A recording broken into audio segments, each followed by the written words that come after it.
অসমে ফের জালে আনসারুল্লাহ বাংলার আরো জঙ্গি গ্রেপ্তার করা হলো। আনসারুল্লাহ বাংলা টিমের জঙ্গি গাজী রহমানকে।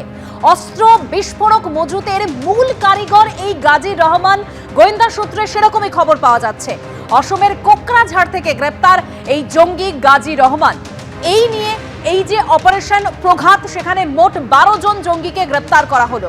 তবে আগেই ধৃত শাহিনুর ইসলাম, যে প্রশ্ন সামনে আসছে যে কেন সৌদি আরবে গিয়েছিল এই আরেক ধৃত শাহিনুর ইসলাম, একের পর এক জঙ্গিকে গ্রেপ্তার করা হচ্ছে। এই আনসারুল্লাহ বাংলা টিমের জঙ্গিদের গ্রেপ্তার করা হচ্ছে। এই নিয়ে 12 জনকে গ্রেপ্তার করা হলো।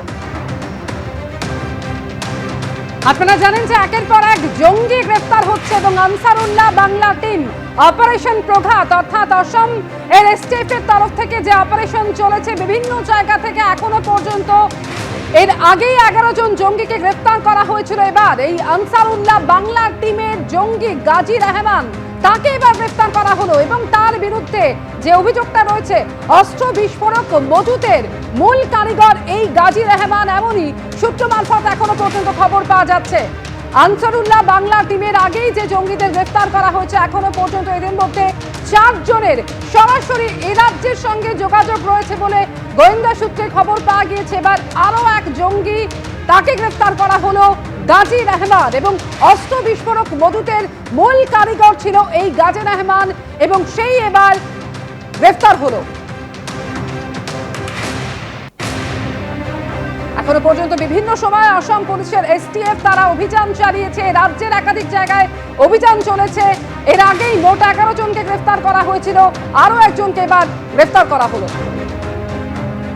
সরাসরি কথা বলবো, আমাদের প্রতিনিধি আবির দত্ত আমাদের সঙ্গে রয়েছে। আবির, এই এবিটির জঙ্গি গাজী রহমানকে গ্রেফতার করা হলো গোয়েন্দা মারফত, আর কি কি তথ্য পাওয়া যাচ্ছে?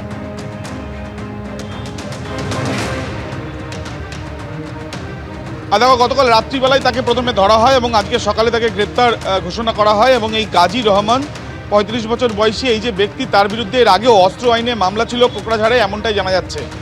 এবং এই ব্যক্তি, তার কিন্তু একাধিক বিষয়ে তদন্তকারীরা জানতে পাচ্ছেন যে এ অস্ত্র তৈরিতে এবং প্রশিক্ষণ প্রাপ্ত সে, এবং তার সঙ্গে সঙ্গে যেটা জানা যাচ্ছে যে আইডি তৈরিতেও কিন্তু সে পারদর্শী।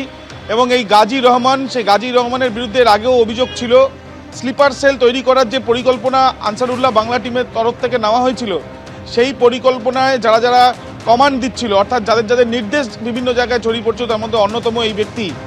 এবং তোমায় জানিয়ে রাখি, এর আগে শাহিনুর ইসলাম বলে যাকে গ্রেপ্তার করা হয়েছে, তাকে জিজ্ঞাসাবাদ করে গতকাল, আমরা জানি গত পরশুদিন তাকে গ্রেপ্তার করা হয়েছিল। সেই শাহিনুর ইসলামের বিষয় নিয়ে যেটা জানা যাচ্ছে যে সে নিজে বেশ কয়েকবার সৌদি আরবে গিয়েছে এবং সেখানে গিয়ে বাংলাদেশ, পাকিস্তানের বেশ কয়েকজন ব্যক্তির সঙ্গে তার মিটিংও হয়েছে। এবার এই ব্যক্তিরা কারা সেটা জানার চেষ্টা চালাচ্ছেন তদন্তকারীরা। তারা কি আইএসআই এর কোনো এজেন্ট, বা কোনো না কোনোভাবে জামাতুল মুজাহিদিন বা আনসারুল্লাহ বাংলার যারা সদস্যরা বাংলাদেশে অ্যাক্টিভ রয়েছে, তাদের সঙ্গে কি সে মিট করেছিল, কি পরিকল্পনার কথা কি কিছু ডিসকাস হয়েছিল বা আলোচনা হয়েছিল, এই বিষয়গুলো তারা জানতে চান। অন্যদিকে তোমায় জানিয়ে রাখি যে ইতিমধ্যে যেটা জানা যাচ্ছে যে এই যে গাজী রহমান, তাকে জিজ্ঞাসাবাদ করে তদন্তকারীরা এটাও জানতে পেরেছেন যে সম্প্রতি এই অপারেশন প্রঘাত চালানোর সময় তারা যে 2 জনকে গ্রেপ্তার করেছিলেন এবং তার সঙ্গে বেশ কিছু অস্ত্র এবং আইডি তৈরির সরঞ্জাম উদ্ধার করা গিয়েছিল, সেইগুলোর সমস্ত প্ল্যানিংয়েই কিন্তু ছিল এই গাজী রহমান। এবং এই যে অত্যাধুনিক যে সরঞ্জাম বা এই ইম্প্রোভাইজ যে ডিভাইসগুলো পাওয়া গিয়েছে, সেগুলো কেন রাখা হয়েছিল, নাশকতার চক্রান্ত কোথায় কোথায় ছিল, সেগুলো জানার চেষ্টা চালানো হচ্ছে। এবং তার সঙ্গে সঙ্গে যে ধরনের আগ্নেয়াস্ত্র, যেটা একে সিরিজের মতো, অর্থাৎ AK-47 বা AK-56 যেমন আমরা দেখি রাইফেল, সেই ধরনের রাইফেল তৈরি করার প্রশিক্ষণই বা কোথা থেকে পেল, সেগুলো জানার চেষ্টা চালানো হচ্ছে বলে জানা যাচ্ছে অসম পুলিশ সূত্রে। একদম আবির, এই মুহূর্তে ধন্যবাদ তোমায়। অর্থাৎ বুঝতেই পারছেন আনসারুল্লাহ বাংলা টিমের আরো জঙ্গি গ্রেফতার হচ্ছে এবং সেই জঙ্গি গ্রেফতার নিয়ে রীতিমতো আশঙ্কা, আতঙ্ক তুঙ্গে।